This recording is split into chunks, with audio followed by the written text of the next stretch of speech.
میں نے یہ کہا ہے کہ یونائیٹڈ نیشن سیکورٹی کونسل کا ریزولوشن ہے 1373. اس میں یہ خاص طور سے کہا گیا کہ کوئی اسٹیٹ کرمنلائزیشن کو فائنانس نہ کرے اور کسی بھی طریقے سے ٹیررزم کو سپورٹ نہ کرے، سیف ہیون نہ دے.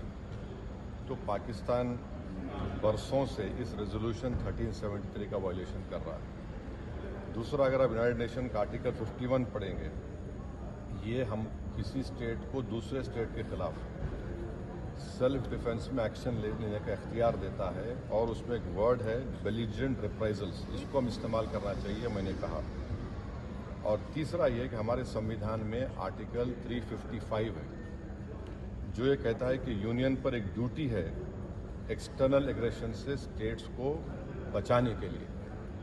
تو یہ تینوں چیزیں ہیں سرکار کے سامنے، اور وہ جو مناسب سمجھتے ہیں ان ٹیررسٹ گروپ کے خلاف، جس دیش میں ان ٹیررسٹ گروپ کو پناہ دی جا رہی ہے، مدد دی جا رہی ہے، ان کو کوئی طاقت دی جا رہی ہے، ان کے خلاف ایکشن لے سکتے ہیں. چوتھی بات یہ ہے کہ انٹرنیشنل لا اس بات کی اجازت دیتا ہے کہ ہم نیول اور ایئر بلاکیڈ کریں پاکستان کے سیلف ڈیفنس میں، اور سینکشنز لگائیں پاکستان کے اوپر، خاص طور سے آرمز سیلز میں.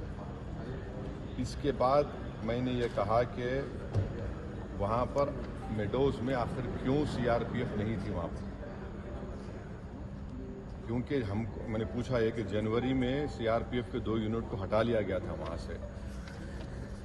اسی سلسلے میں نے یہ بھی پوچھا کہ کوئک ریئیکشن ٹیم کو 1 گھنٹہ لگا اوپر پہنچنے کے لیے، جب تک یہ پورے شیاطین، یہ تمام ظالم لوگ وہاں پر مذہب پوچھ کر گولی مارتے رہے گئے. اور 2000 میں وہاں پر ایک ننوان کیمپ ہے پہلگام میں، وہاں پر بھی 30 یاتریوں کو مارا گیا تھا، اور اس میں ایک کمیٹی بنائی گئی تھی لیفٹیننٹ جنرل JH مکھرجی کی.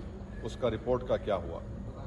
تو یہ سب باتیں ہم نے کہی ہیں، اور ہم امید کرتے ہیں کہ ساتھ ہی ساتھ میں نے یہ بھی کہا کہ کشمیریوں کے خلاف اور کشمیری اسٹوڈنٹس کے خلاف جو جھوٹا پروپیگنڈا کیا جا رہا ہے وہ رکنا چاہیے. اور اگر لوگ سوشل میڈیا میں یا ٹی وی چینل کے کوئی اینکرز ہیں، یہ بھی میں نے کہا اگر وہ ہندو مسلمان نفرت میں اضافہ کریں گے تو وہ لشکر طیبہ مسکرائے گا ان کے اوپر، پاکستان مسکرائے گا ان کے اوپر.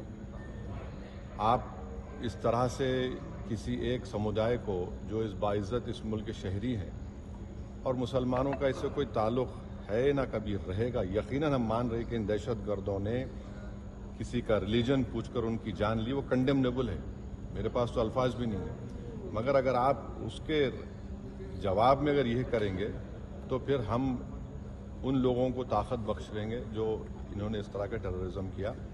اب یہ سرکار کے اوپر ہے، اور ہم نے انڈس واٹر ٹریٹی کے بارے میں کہا کہ بہت اچھی چیز ہے کہ ہم نہیں بول دیے، مگر آپ بتائیے ہم پانی کہاں رکھیں گے؟ پانی تو کہیں رکھنا پڑے گا نا آپ کو.